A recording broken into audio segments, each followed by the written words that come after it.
Hello and welcome to another segment of Western Wisconsin Journal. I'm Jamie Johnson, the government and political correspondent, and it's spring election time. We have candidates for Hudson City Council that we've been interviewing. Today, our guest is Kerry Reis of running for District 1. She's a challenger, challenging incumbent Randy Morissette. Kerry, welcome to the show. Thank you, Jamie. And a special thank you to the voters tuning in to learn more about their candidates. I'm Kerry Reis, and I have made Hudson my home for the past 12 years. Before then, I lived in other St. Croix Valley communities. Prescott, where I grew up, and my family owned and operated a greenhouse business, and the town of Troy, where I lived for 25 years before moving to Hudson 12 years ago. My children and grandchildren live here in Hudson too, and this is our home. I recently retired from a career in financial services where I developed skills in strategic planning, budgeting, and marketing. I have a lifelong record of community service, including serving as a volunteer, a board member, and even founding a few nonprofit organizations. Now that I have more time to serve, I'm turning my energy to my hometown of Hudson. I'm a member of Daybreak Rotary Club and a board member of the Hudson YMCA. I served my townhome association at my previous residence for over 5 years. I have worked to bring people together through the Hudson Inclusion Alliance to ensure that everyone in Hudson is welcome. My education and experience in business, along with my personal and service experience, are solid qualifications for this position. If you want more details, you can go to my website, carryforhudson.com. Very good.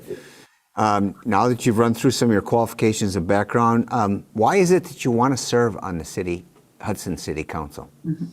Well, there's really 3 reasons. The first is because I am driven to serve. I always have been. As the oldest of 7 and a Christian, it's just part of my DNA. I'm a very fortunate person and I want to give back. I recognize that I have fewer years ahead than behind me, and I have a touchstone that guides all of my decisions. How will we leave the world a better place for the next generation? And second, as a business person, I've watched the city grow over the last decade and how it has been managed. Our population has grown by over 11% over the last decade, and it continues to grow. We need to make sure that our growth is smart and not just growth for growth's sake. Many people here in Hudson have expressed concern to me that we've outpaced our capacity, and I share that concern. But third, the incumbent has been in the position for over 15 years, and from what I've seen, has not been listening to the people of District 1. Many of our residents, especially our retirees, do not feel safe in their own community. During this period of pandemic, a lot of them will use the phrase, it's the Wild West. Public safety doesn't just mean police, firefighters, and EMS. Everyone deserves to feel safe, valued, respected, and welcome in Hudson. And when elected as your representative on the Hudson City Council, I will donate my compensation for this service back to the city to serve you even better. I will ask that the money go towards the maintenance of parks and trails because I believe time spent in nature is healthy for our bodies, for our spirit, and a great way to build community. All right. So what do you see as the most important issues to be addressed by Hudson City Council over the next 2 years? Well, I have 3 priorities, but first I want to frame why I think they're important. One of my greatest strengths is my ability to clearly identify and realistically address problems with effective and practical solutions. I can bring a fresh perspective to the job and see things through a more objective lens. Hudson has great historical charm. But we're not a sleepy little river town. We are one of the fastest growing parts of the state, and Hudson's growth rate, it puts us in the top 3% of all cities in Wisconsin. We have every reason to demand and get attention and assistance from our state partners. We're a modern 21st century city and we need to operate as one. So what does this mean? When managing our business, we look to the future and Hudson needs smart planned growth. We need to ensure our street system and city facilities are adequate to meet the demands of a 21st century city. So my priorities are first to address our infrastructure problems. This means we repair our crumbling roads and upgrade the pipes underneath. It also means partnering with the state to make improvements to the main access arteries into and out of Hudson, primarily exit 2, Carmichael Road, and potentially redesigning exit 3.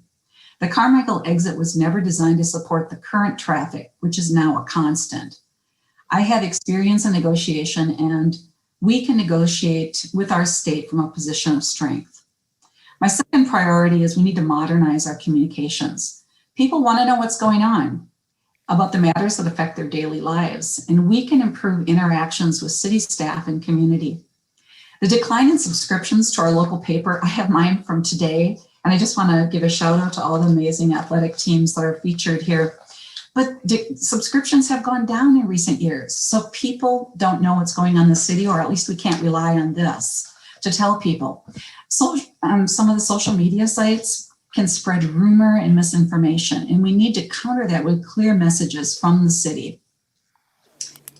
Who are new to this community assume that the long-term residents know what's going on. And the long-term residents will say, oh, we don't know what's happening. In my prior career, my team was central to communications. We did this work on complex, heavily regulated topics. The city needs to improve our connections with people to offload work from our talented city team members. And related to this, I'd like to see us offer an open house, especially for new residents, so that they can better understand how to work with the city. Now, my third priority is improving access for the people who built this community, our seniors who choose to retire here. Our parking issues are a good example. You know, at first I didn't see why people were complaining about the new parking meters. I'm used to using the parking app when I go to St. Paul or Minneapolis. It wasn't a big deal to me. But after listening to people, what I've understood is that it's really just a piece of a larger problem. Many of our seniors feel that in our priorities we're being ageist, that we're not adequately considering their needs. They want to enjoy our city. And what we need to recognize is not only the current population, but according to this market analysis, fastest growing segment by leaps and bounds in the city of Hudson over the next decade will be those over age 65. So if we can factor that into our growth right now, then we'll make this a better place for everyone. Our seniors are helping to pay for better schools with their tax dollars, and we need to make sure that we're thinking about them as we plan for the future. All right. So do you see the areas where the city could possibly reduce spending without reducing services? Well, I don't see any obvious places to make easy cuts, but the reality is that we have a very complex budget. And I've looked at the spreadsheets. You know, one of the things I've done in the past, I've managed larger budgets, Jamie, and it's easy to get lost in what I call the paper clips, the things that aren't that important, but they're little details. I printed this out, not because it's prescriptive, but I have worked with financial dashboards. So what you see here is a lot of graphics.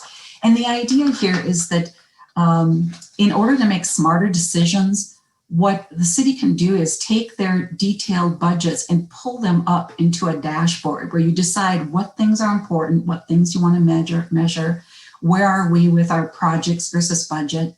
You know, at the end of the day, all of our expenses track onto two main buckets: our people and all the things we need underneath that to support our people and our projects.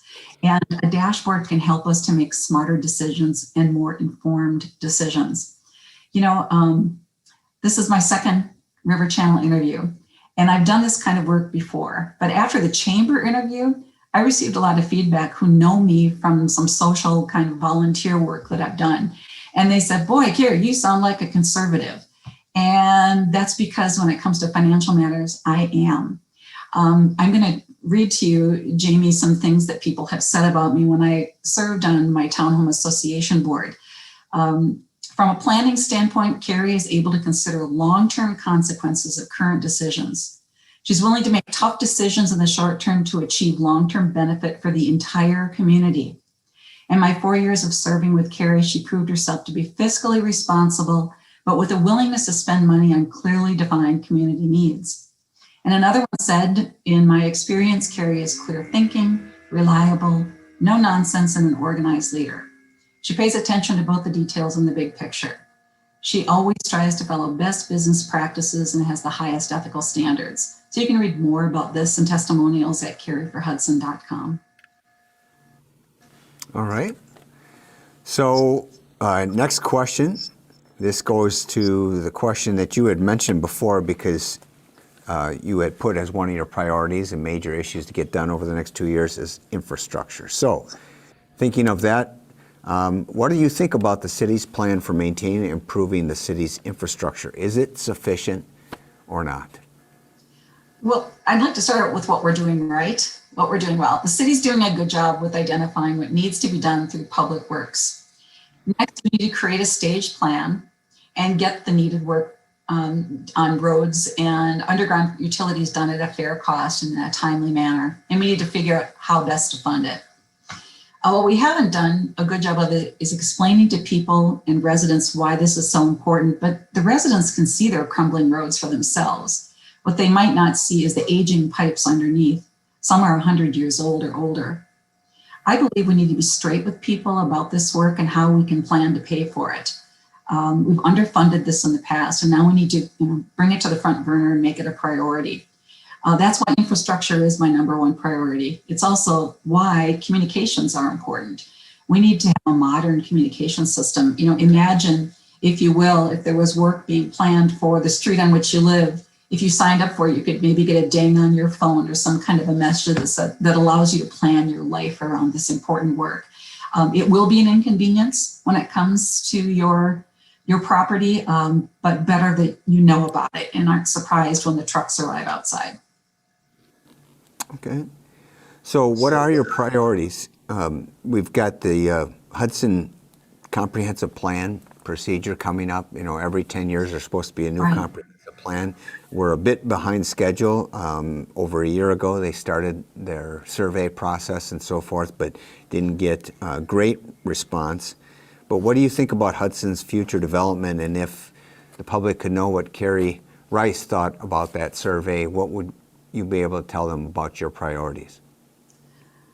Well, it's like everything in life. We need balance with good planning and a clear-eyed view of Hudson, not just 2021, but 2031, 2041, so that looking backwards, we're making the best possible decisions today. So projects that allow us to scale our expenses make sense. The market analysis, I referenced it earlier, but this was done in 2019, and it shows continued demand for business, office, and industrial space, along with the need for housing for an aging population. So those make sense. The fastest growing population group, as I mentioned earlier, are those 65 and older, and by leaps and bounds. So we need to recognize this as we do our planning. At the same time, many of our essential workers can't afford to live in Hudson, and this includes city employees, police, and teachers. Many homeowners here are not aware that 40% of our current residents are renters. So we already have a lot of rental property, and that was as of the last census 10 years ago. A lot of those renters actually are in District 1. So we need to make sure that we have housing options at market rates that allow essential workers and young families to live and work in the city. Okay. So moving from comprehensive plan to, a more focused part of planning, and that is, what are your thoughts regarding the downtown, the historic district, and redevelopment of Lakefront Park? I mean, you can take them in any order you want. Sure. Well, I love the downtown, historic, and Lakefront Park areas of the city. It's always made sense to orient ourselves to one of the premier, beautiful, pristine rivers in the upper Midwest. And when I have visitors, we always go downtown. I'd like to see us diversify our tax dollars. I've seen the vision for the riverfront development. It's a beautiful picture, and I can see how it'd be a draw. But I have hard questions about the costs and benefits for the residents of our city, considering spending to improve on any particular project in the city. The river's already a magnet, and sometimes we have traffic congestion and parking challenges. So the idea of putting more of our public dollars on lakefront property, I'll hold up kind of one of the maps I look at that has all of the different parks in green, and here is lakefront, and District 1 is down here where we have one little tiny postage stamp sized park. So the questions that I have to do with how would the people of District 1 benefit from any development. I kind of think not only in financial terms, in terms of diversification, but also the flip side of it is being a gambler. And I don't like to see us put all of our chips on one thing. We need to make sure that if we continue to invest here, everyone who lives in the city has access. People over 65, 75, and 85 need to have access. Residents want to make sure that we aren't just doing this for the boating community, but that we're doing it for everyone. So we need to think about how we're going to get people to and from. I've been to similar cities, maybe a little bit larger than what Hudson is, but something that we should start exploring are hop-on, hop-off transportation services. I can kind of envision a city private partnership where during peak times of the year, we have a central loop throughout the city where people can safely get on and off to enjoy our attractions, or maybe even do a partnership with like the movie theater where there's generally adequate parking, where people can, whether it's a trolley or something else, they can get on and off. I try to imagine what it's like, and I've experienced the 4th of July fireworks with my now 10-year-old grandson. And after they're done, it is really congested to get out of downtown safely, especially when you have a child that is prone to darting into traffic. So, the idea of having an ability to get there to and from in a safe way without clogging up parking and adding to congestion makes a lot of sense. I do support the continued build out of pedestrian and cycling paths so that the residents of District 1 can get around town in a healthy and safe way. I know there's a group that's working on expanding pedestrian and cycling paths to the north of the city up to Stillwater, and I really support that project. Cycling is a $6 billion industry. And if you've ever been to the Greenway in Minneapolis, you can see how investing in those kinds of programs can be a boon to a local economy. It's a really clean, safe business. You mentioned this hop-on, hop-off transportation. Is that something you would envision possibly that could tie our hotel district up on the hill and up by the hospital with the downtown? Well, I think it's one of those things that we want to work with the chamber closely on, because there's, I had someone say, well, why not from some park and rides? And I think we just need to be willing to think more broadly about how we go about doing this. And, we recognize that we can do things on a trial basis and then weigh and evaluate, are people using this? We do have a tendency as a culture to think that driving to someplace and parking is the natural way to do things. But I've been to cities where they have these hop on, hop off things and nobody drives. And the first thing, if you ask them why, they'll say, well, I couldn't find a place to park, or I don't want to pay, X dollars to park. So yeah, I automatically, what I was thinking of is the places where I would take my grandchildren. And so the movie theater came to mind, but maybe even some church parking lots or to some farmers markets and things. Okay. Well, we have the issue, the never-ending issue is land and development, especially for a growing city. Several candidates have mentioned, and other public officials, that we're basically out of land, if you will, from the city standpoint, and no place to put things like affordable housing, as you've mentioned it, and so forth. So what would be your solution with regard to annexation or possibly rezoning any land for the city of Hudson? Well, at this point, I don't think annexation is something that we should consider without careful consideration.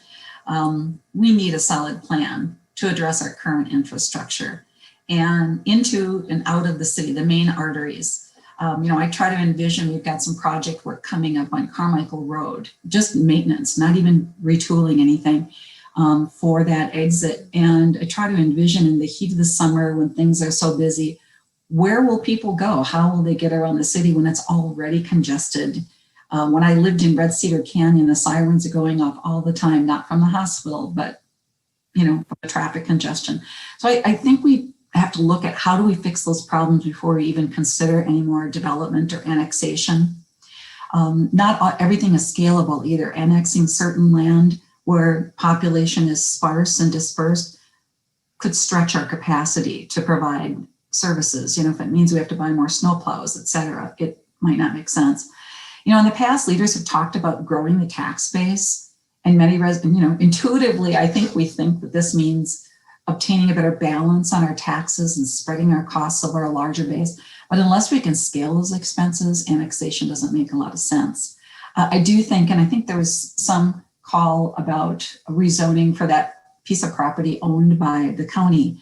And I would like to see us have a conversation with the county about what their plans are for the future. My understanding is they don't have any plans. So I do wonder a little bit if that isn't like the bee in the bonnet that stirs people up, but it does raise some questions about what the future of that piece of property is. And we should be first at the table to have any consideration for it. There are some practical limits. So just geographically, we can't go to the river. So it's mostly south and east if we're looking at any kind of expansion. So I don't think we've hit the limit of our capacity, but certainly the scale is limited. Well, you mentioned about Carmichael. That is a road in your district. So do you see, not to signal heavily on that, but of the issues you've mentioned, what would be the most important to District 1? District 1. Yeah, some of the local roads, I've had a chance now to walk most of the roads in the district, and the ones on the south of 94, there are several of them that are in need of immediate repair. When you walk on them, you can pick up the asphalt. So they need some work to be done. But on Carmichael, I think we need to really stop and reimagine how that is built out and come up with a staged plan for how we're going to get people around the city. I talked to some folks. A lot of people will say, well, we don't want to be like Woodbury, or they'll, talk about one of the suburbs of the Twin Cities. And the fact of the matter is, if I today am going to go at this point in the day to North Hudson, I should be planning on 15 to 20 minutes, and that's just normal traffic. So we are a suburb. That's what we have. And I think we need to think really hard about adding more businesses along that strip or working with the state to reconfigure that exit. And that's why I even bring up exit 3. I'd like us to reimagine that, because it right now kind of curves people off. But if we were to look at redeveloping it, then with the state, then perhaps that'd be another place for us to redirect traffic when construction is needed and help people to find new ways to get to their house so that we're not clogging up everything on Carmichael. Well, speaking of clogging, we've got two connections to the part of Hudson that's south of the interstate. You got Carmichael, which heavily used, and then you got the 11th Street Bridge. Would you see the potential for a third connection? At this point, I don't want to speculate, but the 11th Street Bridge, I'm aware of some of the discussions about widening that bridge, and that seems to make a lot of sense to do that. I don't know whether or not the geography there would support an actual on-ramp and exit ramp. I don't think it would, not without some pretty dramatic change. So those are the obvious ones, but as we look at our growth, I think we can look to the east and ask ourselves, how can we take advantage of the existing arteries, and maybe they need to be reimagined. Many of them were built for a smaller Hudson. Carmichael Road was built for when we had a dog track that we thought was going to be viable. That, right. I don't even know how many years ago it was, but it's decades ago. And what we need to do would be forward looking and ask ourselves, what do we need? Okay. You had mentioned in one of your previous answers, issues related to people over 65 and public safety being one. Where do you see that fall among your priorities, and what do you see as the issues of public safety in Hudson? It's one of my top 3 priorities, and I think it's I've had a couple of conversations with some seniors, and they may very well have been colored by the COVID-19 quarantine, where many of our seniors have felt as though they were being treated in an ageist way, or that they were expendable. And that's very sad. But I've had some conversations with folks on the phone that have said, we are willing to organize and work with the city so that we can take advantage of everything. We just don't want to be left out. And them, when I've had to peel it away, if I had to speculate on any one thing, it has to do with physical access post COVID-19 crisis, so that they, I know my father has limited walking ability. So the idea of, for most of us, of walking 4 blocks to a destination is not problematic, but for him it is. And for a lot of our seniors it is. So they want to make sure that they have an equal seat at the table and are being heard. I don't know if that answers all of your question. I think that related to this are a sense that parts of the city are full of Minnesota license plates during the COVID-19 crisis, and their fear that they wouldn't be able to go to those locations. They want to make sure that safety involves more than things that respond to 911. Okay. Finally, are there any other issues that we haven't touched upon that you would like to emphasize for our viewers? Well, there's a couple. I just think, given the timing here, we need to acknowledge we've been through a tough year. COVID-19 has affected everyone. I want to thank many of the people in our community, both the businesses that have found ways to be creative in serving their clients, and also the service organizations. As a Y board member, I'm aware of food insecurity in our community, and the demand this last year has been even greater. I want to also mention I fully support the Mayor's Golden Rule Initiative, and I see it as a way to bring people together to form a coalition for good for all of Hudson. Everyone here needs to be safe, welcome, respected, and valued. And when I say everyone, I mean everyone. This is a nonpartisan race, and I've done some work with the Hudson Inclusion Alliance, and because of this, some folks have tried to paint me as an extremist. When the Inclusion Alliance was first started a couple of years ago, I didn't know any of the people that were behind this proposal, but I was surprised at the resistance. I have some crazy agenda. I'm a serious business person, and I want everyone to feel safe in this community, and that's why I'm so encouraged by that Golden Rule Initiative. We're at a pivotal point in our history, and we can build on our strengths to build a stronger, more vibrant city that benefits everyone, and we can be a model for everyone in the state. We're the premier destination in Western Wisconsin, and we can make that even larger. I'm asking for everyone's vote on April 6th. A vote for me is based on my experience and my qualifications and desire to serve. I have a track record of success, and I'll serve Hudson well. I look forward to serving in the future. Do you have a website or a Facebook page that folks could? I do. KerryForHudson.com and Kerry for Hudson on Facebook. All right. Very good. Well, thank you for coming on the show and letting us know more about your candidacy. Good luck in the election. And I want to encourage our viewers to make sure to get out there and vote on April 6th. Thank you, Kerry. Thank you, Jamie. Thank you for all the service that you provide to our community. You're very welcome. And I want to thank our viewers for watching another segment of Western Wisconsin Journal. Make sure you get out there and vote.